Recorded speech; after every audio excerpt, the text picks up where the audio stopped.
Hello everyone. तो इससे पहले हमने देखा था रेडियो एक्टिविटी, जिसमें क्या हो रहा था, न्यूक्लियस ऑटोमेटिकली अपने आप मतलब खुद से अल्फ़ा बीटा गामा रेज को इमिट कर रहे थे, है ना, बिना कोई एक्सटर्नल अप्लायंस या बोल सकते हो बिना कोई एक्सटर्नल फोर्स के।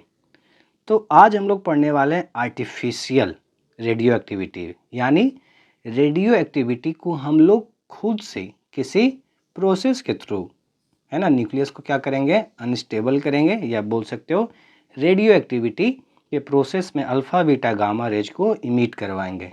ओके, तो इसी को हम लोग क्या बोलते हैं, मैन मेड, यानी जो खुद से ना हो, जिसे हम करवाएं, उसी को आर्टिफिशियल रेडियो एक्टिविटी बोलते हैं। ओके, तो ये कैसे होगा वो देखते हैं।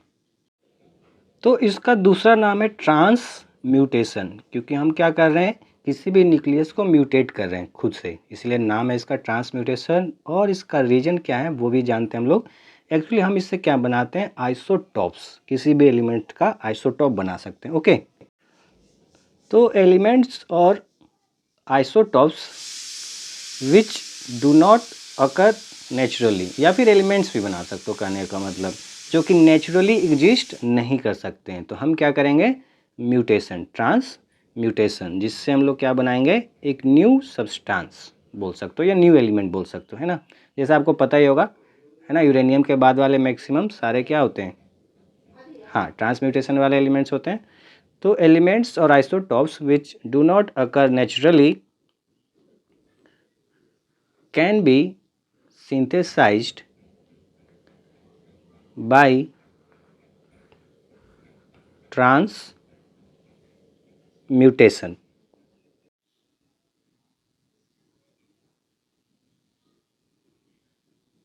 और ये मोस्टली किसके लिए होता है, ट्रांसम्यूटेशन जेड ग्रेटर देन 92, यानी 92 एक्चुअली क्या होता है, यूरेनियम, ठीक है। एटॉमिक नंबर जेड को क्या बोलते हैं, एटॉमिक नंबर, ये तो पता ही होगा, है ना। और 92 एटॉमिक नंबर किसका होता है, यूरेनियम का। ओके, और 92 के बाद सारे एलिमेंट होता है, उसको हम लोग क्या बोलते हैं, ये याद रखना, transuranic elements. Okay, mutation से जो बनते हैं उसको ट्रांसम्यूटेशन बोलते हैं, और 92 के बाद जो एलिमेंट है उनको क्या बोलते हैं, ट्रांस यूरेनिक एलिमेंट। यानी मोस्टली को हम लोग यूरेनियम से ऐसा बोल सकते हो बनाते हैं, या यूरेनियम के न्यूक्लियस को क्या करते हैं, म्यूटेशन।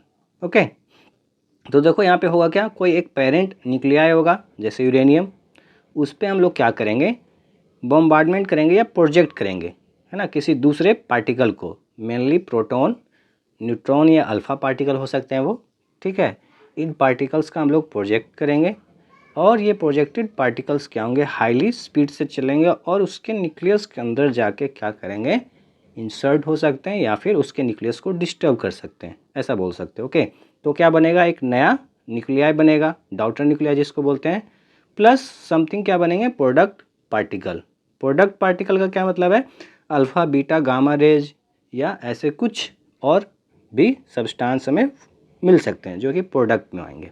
ओके, तो एग्जांपल के लिए हम लोग ले लेते हैं, सपोज यहाँ पे क्या है, कोई एक एलिमेंट है जिसका क्या है, एटॉमिक नंबर 7, जो कि क्या होता है, नाइट्रोजन। यहाँ पे मैंने बस एक एग्जांपल के लिए लिखा है, और मास नंबर क्या है, 14। तो उसको न्यूट्रॉन से पास करते हैं हम लोग, प्रोजेक्ट करते हैं, तो क्या बनता है, बोरोन, और साथ में क्या मिलता है हमें, अल्फ़ा पार्टिकल, ठीक है। और अल्फ़ा पार्टिकल का हमें पता है 2 और 4 होता है एटॉमिक मास, ये सब तो याद होगा। तो ये जो बोरोन बना, ठीक है, ये क्या है हमारा, बताओ, प्रोडक्ट, और साथ में हीलियम, ये क्या है, प्रोडक्ट। तो बोरोन डाउटर न्यूक्लियाई हो गया, और अल्फ़ा पार्टिकल क्या हो गया, प्रोडक्ट पार्टिकल हो गया। और ये जो 7 जो कि एक्चुअली नाइट्रोजन है, वो क्या हो गया, पेरेंट न्यूक्लियाई, और न्यूट्रॉन यहाँ पे हमारा क्या हो गया, प्रोजेक्टेड पार्टिकल्स। ओके, क्लियर होगा आई थिंक ये। चलो, तो कोई और एग्जांपल लिख लेते हैं दूसरा। तो हम क्या कर रहे हैं, देखो वही ट्रांसम्यूटेशन कर रहे हैं, है ना। हम इसमें क्या करने वाले हैं, अब सपोज बेरिलियम लिया, इसका क्या होता है, एटॉमिक नंबर 4 और मास नंबर 19, इस पे प्रोजेक्ट कर रहे हैं alpha particle. Alpha particle just अभी मैंने बताया क्या होता है, हीलियम, जिस पे 2 एटॉमिक नंबर बोल सकते हो, या प्रोटॉन नंबर 4, ठीक है, मास नंबर, जिससे क्या बन रहा है, कार्बन 6 और 12 वाला, यानी एटॉमिक नंबर 6 और मास नंबर 12 साथ में क्या मिला, न्यूट्रॉन। तो यही क्या हो गया हमारा, बोल सकते हो आप ट्रांसम्यूटेशन है ना, कार्बन का जो फॉर्मेशन हो या जो अलग अलग एलिमेंट्स का फॉर्मेशन हुआ, और न्यूट्रॉन यहाँ पे प्रोडक्ट पार्टिकल्स हो गया। ओके, तो समझ में आ गया होगा आई थिंक ट्रांसम्यूटेशन। ओके, तो मिलते हैं नेक्स्ट वीडियो में। Thank you.